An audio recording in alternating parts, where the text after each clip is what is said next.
नमस्कार, स्वागत है आप सभी का हमारे इस स्पेशल एडिशन में। आज हम आपकी मुलाकात करवाने वाले हैं प्रतीक गांधी से। हो सकता है कि प्रतीक गांधी नाम सुनकर आप ना समझ पाए कि हमारे स्पेशल गेस्ट कौन हैं, लेकिन जैसे ही मैं कहूंगी कि हम आपकी मुलाकात करवाने वाले हैं हर्षद मेहता से, तो आप तुरंत कहेंगे वाह, ये हुआ ना इंटरव्यू। तो प्रतीक गांधी हमारे साथ हैं। स्वागत है प्रतीक आपका।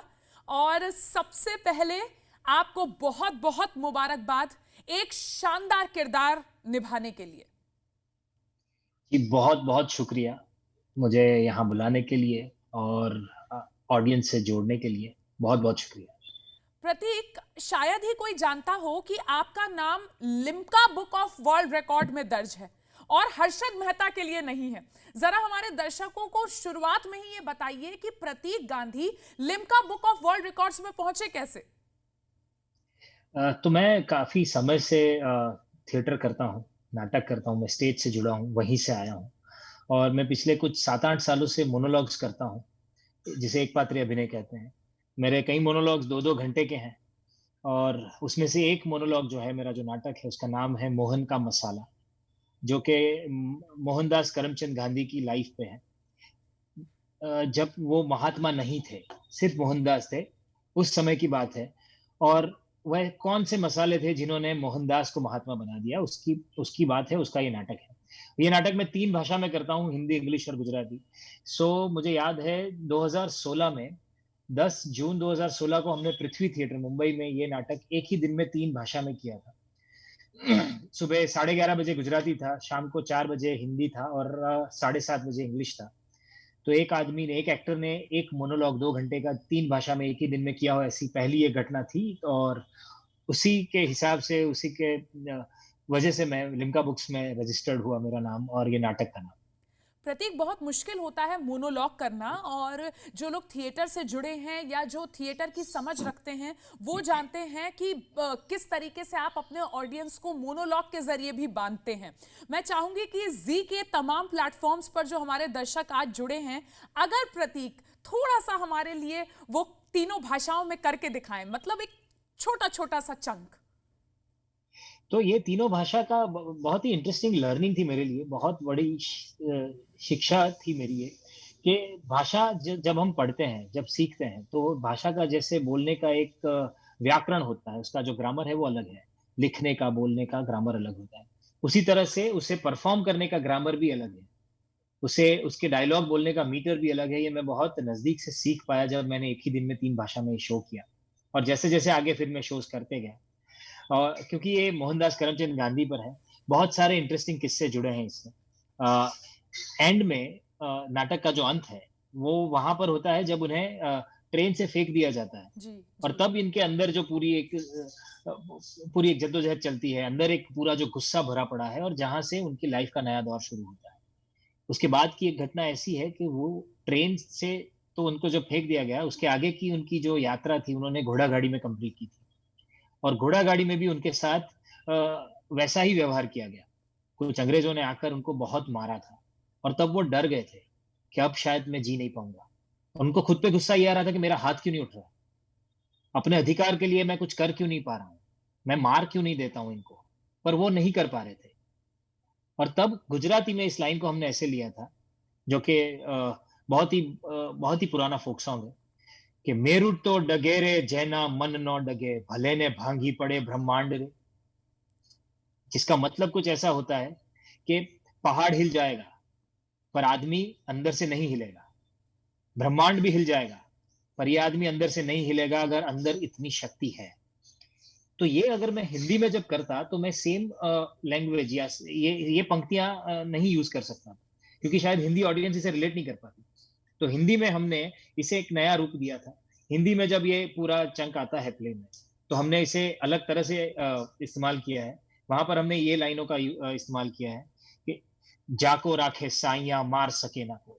अगर आज ये मुझे मार भी देगा तो इसे मेरा शव मिलेगा, मेरी सम्मति नहीं। और इसी चीज़ को जब इंग्लिश में परफ़ॉर्म करना था, सो इंग्लिश में हमने दूसरी तरह से इसको परफ़ॉर्म किया था, because English as a language, इसका ग्रामर बहुत इंटरेस्टिंग है। इसका मीटर भी बहुत अलग है। When you perform this lines, so जो जोक या जो डायलॉग हिंदी में जैसे लैंड होगा या गुजराती में जैसे लैंड होगा, हिंदी में वैसे लैंड नहीं होगा। तो हमने हिंदी में इसे थोड़ा-सा अलग तरह से परफ़ॉर्म किया था। हिंदी में मैंने जो लाइन की थी वो मैं बताऊँ कि जब उन्हें घोड़ागाड़ी में बहुत मारा था and when he was frightened, he thought he will be dead now and then I saw that fear in his eyes, the one who was hitting me. When I saw fear in his eyes, I realised that even if he kills me today, he will get my dead body, not my obedience. The power does not come from physical strength. It comes from indomitable will. And that's it. That's, and then the life changed. So मैंने सिर्फ एक ही scene को, एक ही dialogue को अलग भाषा में कैसे परफॉर्म किया वही आपको दिखाया। प्रतीक, कहने की जरूरत नहीं है, आप को you are God gifted acting के मामले में। और वो अब हमने जो बहुत सारे लोग जो गुजराती थिएटर के दर्शक रहे हैं वो आपको एक आर्टिस्ट के तौर पर जानते रहे, लेकिन हर्षद मेहता ने आपको एक नई पहचान दी है। एक ऐसा व्यक्ति जिसको हिंदुस्तान में बहुत नफरत की नजर से देखा जाता है, आज प्रतीक को उतना ही प्यार मिल रहा है। आयरनी कहेंगे इसको।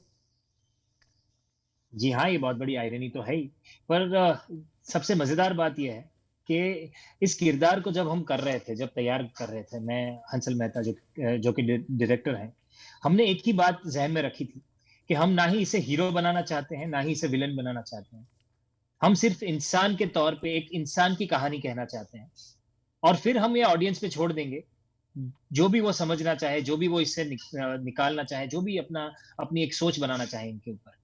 क्योंकि ये बहुत ही इम्पोर्टेंट चीज़ थी for me as an actor कि मैं इसको किसी भी एक तरह से या किसी भी एक साइड से परफ़ॉर्म ना करूँ। क्योंकि अगर मैं इनको दिमाग में हीरो बना के परफ़ॉर्म करता तो शायद बात और होती। मैं अगर दिमाग में इनको विलेन बना देता तो बात और होती। जहाँ तक ये मॉरल डायलेमा की बात है, कि ये जो मॉरल डायलेमा हम अपनी ज़िंदगी में रोज़ देखते हैं, खुद के अंदर भी, अपने आजू-बाजू भी, तो उसी डायलेमा को हमने रिक्रिएट करने की कोशिश की। प्रतीक, गांधी से आपका स्पेशल कनेक्शन है, आपका सरनेम गांधी है, गुजरात से आपका कनेक्शन है।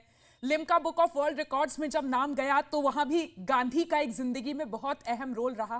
किस तरीके से महात्मा गांधी को देखते हैं? महात्मा गांधी को उनका ये प्ले करने के बाद तो मैं उनको बहुत नज़दीक से जानता हूँ, ऐसी ही फ़ील आती है मुझे।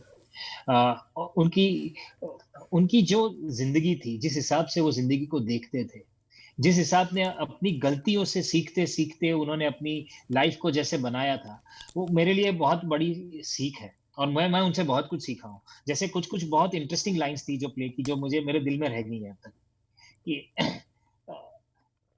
जैसे फिर वो सत्य और अहिंसा की बात हो, फिर चाहे वो ज़िंदगी में सिंप्लिसिटी की बात हो कि ज़िंदगी में जहाँ तक बचत का सवाल था, तो पैसों की बचत बहुत की पर सोच की बचत कभी नहीं की। सोच में कभी गरीबी नहीं रखी। हम्म, बिल्कुल। प्रतीक, जब हर्षद मेहता आपको मिली, हंसल मेहता आपके पास इस प्रोजेक्ट को लेकर आए, किसी भी एक्टर के लिए जब भी वो किसी भी फिल्म या सीरीज या कुछ भी काम करता है तो इसी उम्मीद के साथ करता है कि उसे दर्शकों का प्यार मिलेगा, लेकिन किस मात्रा में मिलेगा ये हमेशा, जैसा पहले हम लोग कहते थे कि फ्राइडे को ही पता चलेगा। अब अगर ओटीटी प्लेटफॉर्म्स की बात करें तो जिस दिन वो सीरीज या वो बॉडी ऑफ वर्क आ रहा है उस प्लेटफॉर्म पर, उस स्ट्रीमिंग प्लेटफॉर्म पर, उस दिन पता चलेगा। हर्षद मेहता को इस तरीके का ह्यूमंगस रिस्पॉन्स मिलेगा, ये क्या सपने में भी सोचा था प्रतीक ने? जी नहीं। मैं सच बताऊं तो इस प्रकार का रिस्पांस मिलेगा, इतना प्यार मिलेगा, ये इतनी बड़ी बात हो जाएगी, ये मैंने नहीं सोचा था। पर एक चीज जरूर थी दिमाग में कि मैं जिस प्रोजेक्ट का भाग हूँ, इस प्रोजेक्ट में इतने इतने एक्सपीरियंस लोग जुड़े हुए हैं।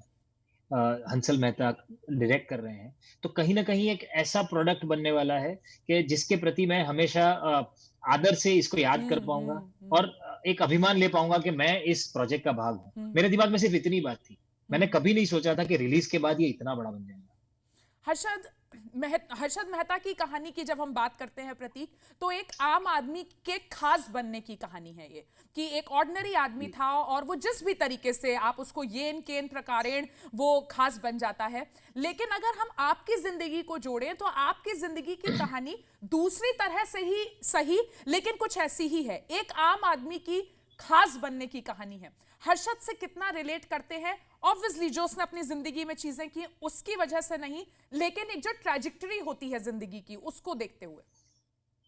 जी, बहुत सही कहा आपने। उनकी शुरुआती ज़िंदगी की जो एक कशमकश थी, जैसे उन्होंने ज़िंदगी शुरू की थी, एक ऐसी इंडस्ट्री में अपनी जगह बनाना चाहते थे, जहाँ शायद वो जहाँ से आ रहे थे, वैसा कोई आदमी था ही नहीं। एक क्लासेस सिस्टम को के साथ लड़-झगड़ के अपनी जगह बनाने की जो उनकी जद्दोजहद थी, मैं उस चीज़ से बहुत-बहुत रिलेट करता हूँ।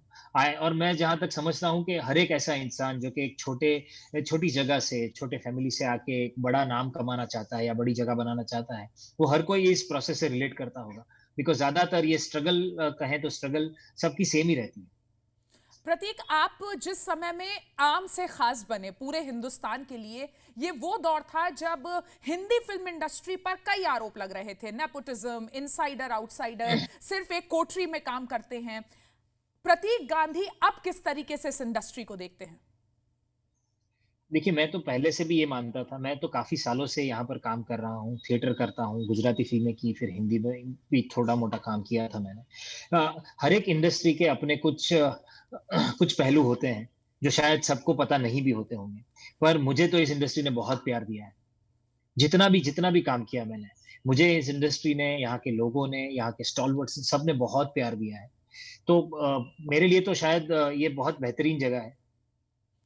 प्रतीक, हर कामयाब एक्टर के साथ काम करने के लिए बहुत सारे लोग आगे आते हैं। जैसे कहते हैं ना कि एक जब एक्टर अपने करियर की शुरुआत करता है तो उसकी एक विश लिस्ट होती है, और फिर जब वो कामयाब हो जाता है तो लोगों की विश लिस्ट में वो होता है। प्रतीक की विश लिस्ट क्या है और प्रतीक अब किसकी विश लिस्ट में है? ओह! मतलब मैं तो देखिए अभी तो सिर्फ़ शुरुआत की है मैंने मेन स्ट्रीम में काम करने की, ये मेरा पहला प्रोजेक्ट था। बहुत सारे ऐसे लोग हैं जिनके साथ मैं काम करना चाहता हूँ, उनके पास से कुछ सीखना चाहता हूँ। ऑफ़ कोर्स हंसल मेहता उसमें हमेशा पहले नंबर पे रहेंगे क्योंकि मैं सालों से उनकी जितनी भी फ़िल्में देखी हैं तब से मैं उनका फ़ैन हूँ, उनके साथ काम करना चाहता था। अनुराग बासु है, अनुराग कश्यप हैं, ज़ोया अख्तर हैं, वो संजय लीला बंसाली हैं, ऐसे बहुत सारे डायरेक्टर्स हैं जिनके पास काम करना चाहता हूँ, जिनके पास से कुछ सीखना चाहता हूँ। प्रतीक, हर्षद मेहता देखने मतलब स्कैम देखने के बाद आपके पास बहुत सारे फोन कॉल, सोशल मीडिया पर बहुत सारे मैसेजेस आए। कई सेलिब्रिटीज ने कहा कि ये ओटीटी पर आया सबसे अच्छा प्रोडक्ट है अब तक का। ऐसे भी लोगों ने कॉम्प्लीमेंट्स दिए हैं। कोई स्पेशल कॉम्प्लीमेंट जो आप हमारे साथ शेयर करना चाहें, किसी ऐसे व्यक्ति का जिसकी आपने अपने आर्टिस्ट के तौर पर जिंदगी में बहुत इज्जत की हो, या एक फैन के तौर पर? ओह! तो फिर उसमें मुझे सबसे पहला नाम तो शबाना जी का ही ध्यान में आता है। शबाना जी और जावेद सर ने सबसे पहला फ़ोन उनका ही आया था, देखने के बाद शो देखने के बाद और मैं बचपन से इनका काम देखते आ रहा हूँ, मैं उनका फ़ैन हूँ, मैं उनकी उनके काम की सराहना करते आ रहा हूँ। और जब इतने बड़े स्टॉलवर्ड फ़ोन करके मुझे उन्होंने ये बताया कि 30 सालों में ऐसी परफ़ॉर्मेंस नहीं देखी और आपने बहुत अच्छा काम किया है। तो मेरी खुशी का कोई ठिकाना नहीं था। मैं एक्चुअली अपने आप पर यकीन नहीं कर पा रहा था कि ये मेरे साथ हो रहा है। प्रतीक, स्कैम में मिर्जापुर वाला थ्रिल नहीं है, उसमें स्वैग वाले एनकाउंटर नहीं है, लेकिन फिर भी हर किसी ने इस सीरीज को देखा है। आप जब इसके बारे में आप सोचते हैं तो क्या लगता है कि स्टॉक एक्सचेंज जैसे ट्रिकी टॉपिक पर काम करने में कोई डाउट आपको रहा था, या फिर आपको नहीं था और वही डाउट दर्शकों को नहीं रहा? What I want to ask is कि ये टॉपिक वैसे सुनने में किसी को थोड़ा बोरिंग भी लग सकता था। जी, जी, जी और हमने इस बारे में जब बना भी रहे थे, जब ये सीरीज़ का शूट करने वाले थे, उससे पहले से डिस्कशन किया है। And I would give a lot of credit to all the writers Sumit Purohit, Saurabh Dey जिन्होंने ये पूरा ज जो कि मेजर स्क्रीन प्ले और ये सब उन्होंने किया है।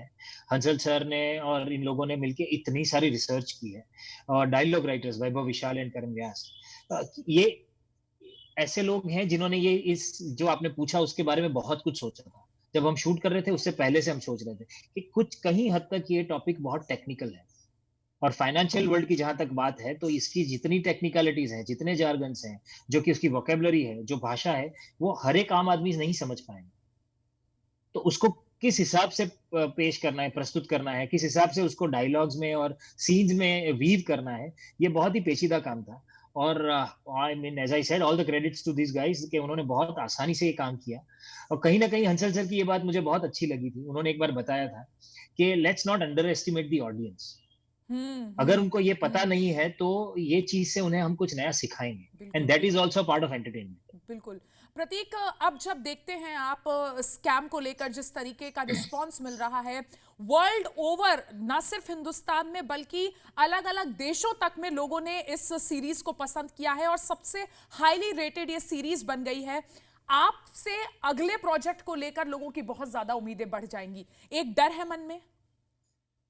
जी, डर तो नहीं है, पर मेरे मन में एक एक्साइटमेंट है हम्म। कि अब जब अच्छे प्रोजेक्ट मेरे पास आए हैं, आ रहे हैं, तो मैं कुछ अच्छे और ऐसे किरदार बना पाऊंगा, ऐसे और कुछ प्रोजेक्ट का हिस्सा बन पाऊंगा। तो मैं अभी इस एक्साइटमेंट के साथ ही आगे काम करना चाहता हूँ, इस डर को या प्रेशर को हावी होने देना नहीं चाहता। प्रतीक, हर्षद मेहता ने बड़ा स्कैम किया, उन्हें उसकी सजा मिली, लेकिन आपके किरदार को एक प्रीसेट नफरत के साथ देखने वाले भी आखिर तक आते आते आपसे सहानुभूति रखने लगे थे। मतलब अगर मैं अपनी ही बात करूं तो जब शुरुआत होती है, पहले एक दो एपिसोड्स होते हैं, और क्योंकि हर्षद मेहता की कहानी हम लोगों को पता है, तो एक आपको लगता है कि धोखाधड़ी की, जालसाजी की, लोगों का पैसा खाया, लेकिन आखिरी सीन तक आते आते you manage to make people have sympathy for you, and that I believe is the biggest biggest achievement of any actor. Yeah, I would really agree to this. And see, I'll tell you what happened. Because we tried to humanize the character to an extent that people would feel for it. And I know बहुत सारे लोगों ने मुझे ये कहा कि एक level पे हम कंफ्यूज हो गए थे कि टू हेट हिम और to love him, hmm. You know. बिल्कुल। और रियल रियल लाइफ में भी यही होता है हमारे साथ। कई ऐसे लोग होते हैं हमारे साथ, हमारे आजू बाजू, जिसी को हम मॉरल डिलेमा कहते हैं, कि बहुत सारी ऐसी चीजें हैं जो देखने पे शायद ब्लैक एंड व्हाइट नहीं लगती है, और ज्यादातर जिंदगी ग्रे है, जिसको आप ब्लैक एंड व्हाइट नहीं बोल सकते, because if it is black for somebody it is white for somebody.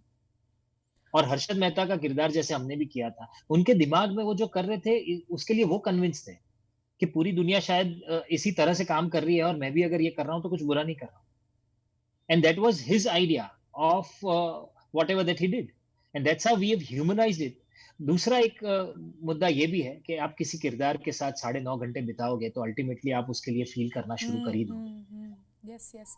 प्रतीक, क्या आपने हर्षद मेहता के बाद कोई नया प्रोजेक्ट साइन किया है जिसका आप अनाउंसमेंट कर रहे हो आप? जी नहीं, अभी तो बहुत सारे प्रोजेक्ट्स के लिए डिस्कशंस चल रहे हैं, बहुत सारे ऐसी अच्छी स्क्रिप्ट्स हैं जिसका नरेशन चल रहा है। मुझे लगता है कि बहुत जल्दी कुछ ऐसी एक्साइटिंग चीज हम अनाउंस कर पाएंगे। प्रतीक, इस जो न्यू फाउंड स्टारडम है, जो एक नेशनल लेवल पे और इंटरनेशनली भी जिस तरीके से अब आपको हर कोई सिर आंखों पर बिठा रहा है, परिवार, आपके माता पिता, आपकी पत्नी, बेटी, मैंने आपके बारे में आज ही पढ़ा है, तो अगर मैं कहीं भी मेरी इंफॉर्मेशन गलत हो तो आप मुझे दुरुस्त कर सकते हैं, लेकिन किस तरीके से ले रहे हैं वो लोग इस पूरे 180 डिग्री के टर्न को जिंदगी के? मेरा पूरा परिवार बहुत खुश है, क्योंकि बहुत सालों से शायद उन सब ने मिलजुल कर मेरा सपना भी जिया है, और उन्होंने देखा है इस जर्नी को होते हुए। और कहीं ना कहीं मैंने बहुत सेल्फिश लाइफ भी जी है, क्योंकि मैं परिवार का टाइम ही बाहर दे के ये दो तीन चीजें साथ में कर रहा था। 12 साल मैंने नौकरी और थिएटर और फिल्में साथ में की, तो कहीं ना कहीं परिवार का टाइम ही कॉम्प्रोमाइज हुआ था। पर मैं जानता हूँ कि इतना प्यार और इतनी इतनी पेशेंस से इन्होंने इस दिन के लिए वेट किया है। सो आई गेस ये बेस्ट टाइम है for me and my family.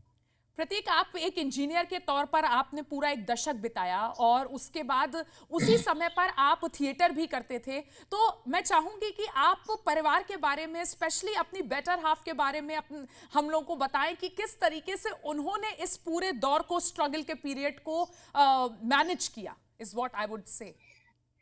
मैं मेरी पूरी पूरी जर्नी की सबसे बड़ी क्रेडिट मेरी मेरी वाइफ को देता हूँ। तो उसका नाम भामिनी है, और वो भी एक एक्टर है। हम लोग पहले थिएटर पे ही मिले थे, और वहीं से हमारी जर्नी शुरू हुई थी। जब से, मतलब हम लोग अभी 12 साल से साथ में हैं। अ, शादी के शुरुआत के जो दिन थे, शुरुआत के जो साल थे, जो कि prime years for any couple, hmm. I guess तभी मैं इतना बिजी था। मैं सुबह जॉब पे जाता था, अर्ली मॉर्निंग रिहर्सल होती थी, शाम को और वीकेंड्स में शो होते थे। ना मैंने उतनी छुट्टी ली है, ना उतने वेकेशंस लिए हैं, ना कभी उतना टाइम बिता पाया हूँ। पर उसने बहुत प्यार से हंस के इतना सपोर्ट किया है, थिंकिंग के he is living his dream, he is trying to achieve something, and he is so passionate about it. So मुझे लगता है ये स्ट्रॉन्ग साइलेंट जो सपोर्ट था वही मेरी सबसे बड़ी स्ट्रेंथ थी। प्रतीक, आप अपनी बेटी के बारे में भी हमारे साथ कुछ शेयर करें। अच्छा, मेरी बेटी को अभी बहुत मजा ये आ रहा है that she is constantly asking me that पापा why people are saying that they are proud of you. Yeah I said बेटा because they have just watched this series. And then she said a very, very interesting thing to me. She said, but you had always been performing on stage. Haven't they watched it? I said, no, beta, they have not watched it because theater उतने लोगों तक शायद नहीं पहुंचा है. कितने साल की है वो? My daughter is 6 year old. Oh nice, and she must be really really proud. Parents के लिए भी प्रतीक, किसी भी माता पिता के लिए, स्पेशली जो मुंबई का हिस्सा नहीं रहे हैं, अपने बेटे को वहां भेजना, उसको अपनी ड्रीम लिव करने का मौका देना, किसी भी पेरेंट के लिए भी एक बहुत बड़ा स्टेप होता है। How do they look at this success now? So इसके लिए तो मेरा पूरा परिवार, मतलब मेरा पूरा परिवार सब शिक्षक हैं, सब टीचर्स हैं। मम्मी डैडी, मेरे चाचा चाची, सब सब एवरीबॉडी इज टीचर। तो उनके लिए और हमारे लिए तो ऐसा था कि शिक्षा सबसे बड़ी चीज है पहले तो। सो एजुकेशन कहीं पर पीछे नहीं छूटना चाहिए। दूसरा, मेरा सारा परिवार शास्त्रीय संगीत, हवेली संगीत से जुड़ा हुआ है। सो आर्ट एक ऐसी चीज थी जो मेरे परिवार में बचपन से मैंने देखा है, और ये मतलब शायद मैं इसी एटमॉस्फेयर में पला बड़ा हूँ। तो मेरा ये जो शिफ्ट था कि मुझे एक्टर बनना है, ये जब मैंने स्कूल में था तब से शायद मैं करता हूँ। तो हमेशा से परिवार सपोर्टिव रहा, उन्होंने बहुत प्रोत्साहन दिया, हमेशा से एनकरेजमेंट मिली। इनफैक्ट मेरे पिताजी मुझसे कहा करते थे कि यार तुम नौकरी छोड़ दो, तुम यही करो, यहीं पर तुम्हारा दिल है। और मैं उल्टा उनको कहता था कि थोड़ा सेट हो जाते हैं फिर ये डिसीजन लेंगे फुल टाइम एक्टिंग का। और स्कैम ये लास्ट ऐसा प्रोजेक्ट था जब पिताजी मेरे थे, मैंने दो साल पहले ही आई लॉस्ट हिम, बट ये scam was the last project I had discussed with him. You would have been really happy प्रतीक, लेकिन वो जहां से भी देख रहे होंगे आपको आशीर्वाद दे रहे होंगे, ये माता पिता का आशीर्वाद है आप पर, और जिस तरीके की कला आप में है, हम उम्मीद करते हैं कि आने वाले समय में भी आप जब भी कुछ भी साइन करें और जो भी किरदार निभाएं उतनी ही ईमानदारी से निभाएं जितना आपने हर्षद मेहता को निभाया। एक ऐसे शख्स को निभाया जिससे नफरत करते करते लोगों को उससे आखिर तक आते आते सांत्वना हो गई, कहीं ना कहीं उससे एक अटैचमेंट हो गया। हमारे साथ जुड़ने के लिए बहुत बहुत शुक्रिया Prateek. It was a pleasure talking to you. Thank you very much. Thank you. Presenting B News app, available on Google Play and App Store. Download it now.